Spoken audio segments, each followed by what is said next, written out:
Hi hello నమస్తే welcome to Suman TV. మరో వారం రోజుల్లో తెలంగాణలో 10వ తరగతి టు ఇంటర్మీడియట్ పరీక్షలు ప్రారంభం కాబోతున్నాయి. ఈ నేపథ్యంలో మరి ఇంటర్మీడియట్ సంబంధించినటువంటి పిల్లలు ఏ విధంగా ప్రిపేర్ కావాలి, వాళ్ళ ప్రిపరేషన్ ఏ విధంగా ఉండాలి, పరీక్షలు విజయవంతం కావాలి, అందరూ ఉత్తీర్ణులు కావాలంటే ఇలాంటి ప్రిపరేషన్ ఉండాలనే అంశాలపై కూడా మనతో మాట్లాడేందుకు ప్రిన్సిపల్ సదానందం గారు ఉన్నారు. వాళ్ళని అడిగే మరిన్ని విషయం తెలుసుకుని చేద్దాం. నమస్తే.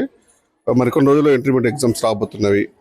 పిల్లల ప్రిపరేషన్ ఏ విధంగా ఉండాలి, వాళ్ళలో ఉన్నటువంటి భయానికి ఏ విధంగా తొలగిపోవాలి? ఇంటర్మీడియట్ వార్షిక పరీక్షలు ఈ నెల 25 నుండి మార్చి 18 వరకు పరీక్షలు నిర్వహిస్తూ ఉన్నారు.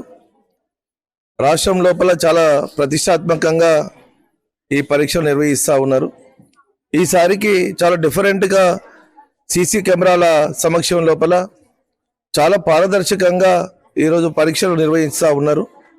గౌరవ కమిషనర్ ఇంటర్మీడియట్ కృష్ణాదిత్య సార్ ఆధ్వర్యం లోపల చాలా సంస్కరణలు జరిగినాయి. పేద దళిత బహుజన శ్రామిక వర్గాల బిడ్డలు చదువుకునే గవర్నమెంట్ కళాశాల లోపల ఉండే అపరిష్కృతంగా ఉండే అన్ని సమస్యలు పరిష్కారం చేయబడ్డాయి.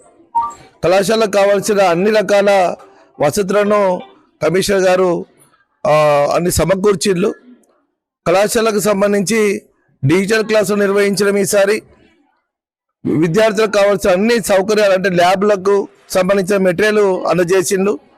అన్ని సౌకర్యాలు ఏర్పాటు చేసిన ఈ సందర్భం లోపల విద్యార్థులందరూ ఈసారికి మంచి ఫలితాలు తీసుకొస్తారని మేము భావిస్తూ ఉన్నాం. ఈ 25వ తారీఖున జరిగే పరీక్షలకు విద్యార్థులందరూ తల్లిదండ్రులు ముఖ్యంగా మంచి పాత్ర వహించాలి. విద్యార్థులను ఉదయమే పరీక్షల గురించి సమయం లోపల ఉదయమే వాళ్ళని లేపడం చేయాలి. తర్వాత విద్యార్థులను పరీక్షా హాల్లోకి తీసుకురావడానికి వాళ్ళు కేవలము గవర్నమెంట్ బస్సులపైనే ఆధారపడకుండా గ్రామీణ ప్రాంతాల నుంచి వచ్చే విద్యార్థులందరికీ కూడా వ్యక్తిగతమైన వాహనాలు కావచ్చు, సమూహంగా ఉంటే అందరికీ ప్రైవేటు వాహనాలు కానీ ఏర్పాటు చేసి కళాశాలకు గంట ముందే తీసుకొని వస్తే బాగుంటుంది. పరీక్షలు వస్తున్న నేపథ్యంలో విద్యార్థులకి ఒక మనసులో ఒక భయానక వాతావరణం నింపుతుంటే ఎగ్జామ్స్ వస్తున్నాయి, ఎలా చదవాలి, ఎలా ఫెయిల్ అయితే పరిస్థితి ఏ విధంగా ఉంటుంది, మనం ఏ విధంగా చదవాలి, ఏ విధంగా రివైండ్ చేసుకోవాలి, అంటే ఏ విధంగా చదివితే మనం మంచి మార్కులు సాధించగలము అని విద్యార్థులకు ఏ విధంగా చెప్తున్నారు, ఏ విధంగా చదవాలి అసలు వాళ్ళు? నాకు తెలిసి ప్రభుత్వ కళాశాలలో చదివే విద్యార్థులందరూ బేసిగా ఉన్నారు. వాళ్ళందరూ కూడా ఎలాంటి ఒత్తిడికి లోను కాకుండా గౌరవ కమిషనర్ గారి సూచనల మేరకు మేము తల్లిదండ్రులతో సమావేశాన్ని మెగా పేరెంట్స్ మీటింగ్ని ఏర్పాటు చేసినాం. హెల్ప్ ప్రోగ్రాంల ద్వారా సైకాలజిస్టులను, తర్వాత సైకాలజిస్టులతోటి మేము అనేక కార్యక్రమాలు విద్యార్థులకు నిర్వహించినాము. పరీక్షల సమయం మొన్ననే 4 రోజుల క్రితము పరీక్షల సమయంలో విద్యార్థులందరూ ఒత్తిడికి గురి కాకుండా ప్రముఖ సైకాలజిస్ట్ పూర్ణచంద్ర గారు తీసుకొచ్చి కళాశాల లోపల మా కళాశాలకు సంబంధించి 500 మంది విద్యార్థులతోటి మేము సైకాలజీ క్లాసులు ఏర్పాటు చేసినాం. మానసికంగా పరిపుష్టంగా ఉన్నారు ప్రభుత్వ కళాశాల లోపల విద్యార్థులని చెప్పక తప్పదు. మాకు అలాంటిది ఏం లేదు. అయినప్పటికీ కూడా విద్యార్థులు ఇంకా ఇబ్బందులు పడొద్దని మేము మొదటి నుండే స్టడీ అవర్లను ఉదయం సాయంత్రం కళాశాల లోపల స్టడీ అవర్లను ఏర్పాటు చేసినాము. విద్యార్థులకు డిసెంబర్ వరకే మేము సిలబస్లను పూర్తి చేసుకొని రివిజన్ క్లాసులను ఏర్పాటు చేసినాము. అన్ని రకాల పరీక్షలు స్లిప్ టెస్టులు కావచ్చు, యూనిట్ టెస్టులు కావచ్చు, ప్రీ ఫైనల్ టెస్ట్ కూడా 2 నిర్వహించినాయి. ఇప్పటికే విద్యార్థులందరూ కూడా హ్యాపీగా ఉన్నారు, మంచి రాసే ఆలోచనతో ఉన్నారు. కాబట్టి అలాంటి ఇబ్బంది ఏమి ప్రభుత్వ కళాశాలకు రాదని నేను భావిస్తా ఉన్నా. పరీక్షల సమయంలో విద్యార్థులు కనీసం ఎన్ని గంటలు చదువుకోవాలి, ఎన్ని గంటలకు లేవాలి, వాళ్ళకి ఫుడ్ విషయంలో కానీ నిద్ర విషయంలో కానీ అలసట మన మానసిక ఆందోళన కలగకుండా ఆహ్లాదకరమైన వాతావరణం ఈ విధంగా వాళ్ళు కల్పించుకోవాలి? అసలు విద్యార్థులకు ఒక పరీక్ష రాస్తే ఆల్టర్నేట్గా మళ్ళీ రాసే అవకాశం ఉంటుంది. ఇప్పటికే ప్రిపేర్ అయి ఉంటారు విద్యార్థులందరూ కూడా.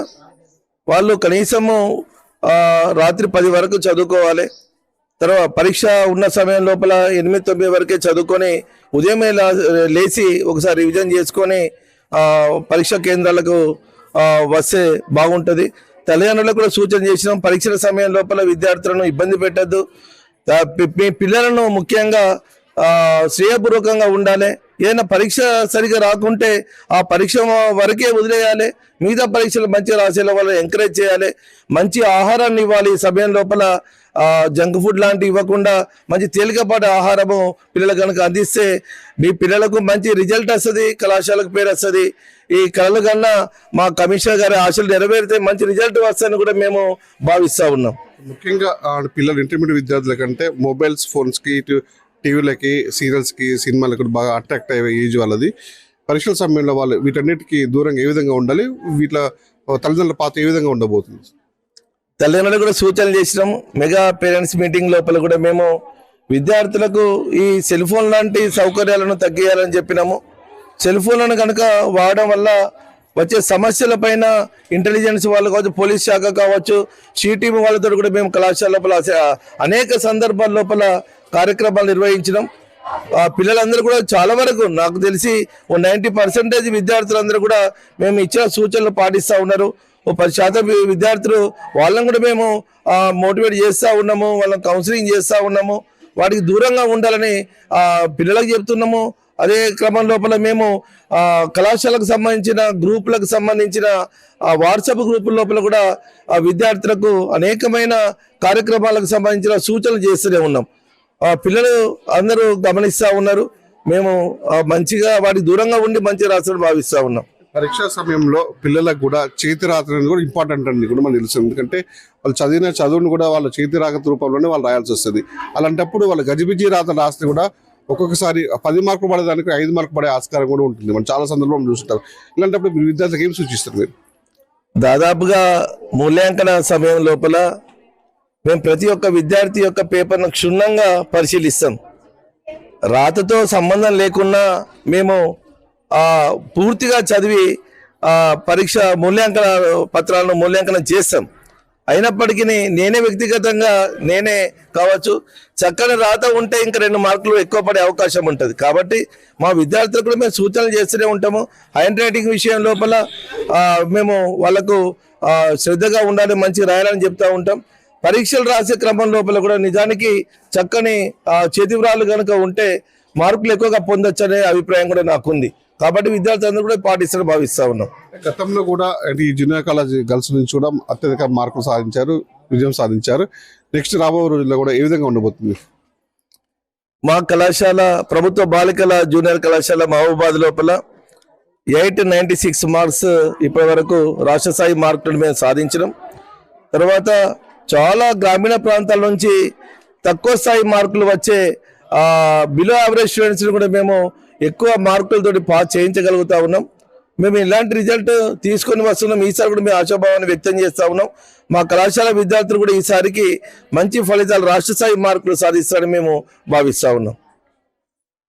విన్నారు కదా, గవర్నమెంట్ సంబంధించి జూనియర్ కాలేజ్ గర్ల్స్ సంబంధించిన ప్రిన్సిపల్ సదానంద్ గారు చెప్పిన మాటలు అయితే క్రమశిక్షణతో కూడిన చదువుకోవాలి. సేమ్ టైం తల్లిదండ్రులు ఏ విధంగా అయితే తమ పిల్లల్ని అంటే ప్రయోజకులు చూడాలనుకున్నారో వాళ్ళ మాటలు కూడా కట్టుబడి కూడా వాళ్ళు చదువుకోవాలి. క్రమశిక్షణతో కూడా చదువుకున్నైతే ఉన్నత స్థాయికి పోతారు. అంటే ఎగ్జామ్స్ విషయంలో కూడా పరీక్షల సమయంలో కూడా ఈ ఫోన్స్ సంబంధించినటువంటి ఎలక్ట్రానిక్ వస్తువులు కంప్యూటర్స్ కూడా పక్క పెట్టి చదువు మీద శ్రద్ధ వహించాలి. ఇటు ఫుడ్ విషయంలో కూడా నిద్ర విషయంలో కూడా మానసికంగా ఉల్లాసంగా ఉండాలని కొద్దిగా వ్యాయామం కూడా చేయాలి. అలాంటప్పుడు మనం అనుకున్న గమ్యాన్ని చేరగలుగుతాం, మంచి ఫలితాలు సాధిస్తామని చెప్పేసి ఏదైతే సుమారుగా ఉదయాన్నే లేచి సుమారు 5-6 గంటలు చదువుకున్నట్టు మనకు ఆ చదువు మనకి వంటబడుతుంది, మంచి ఫలితాలు సాధిస్తామని చెప్పేసి అన్న మాటలు చెప్తున్నారు.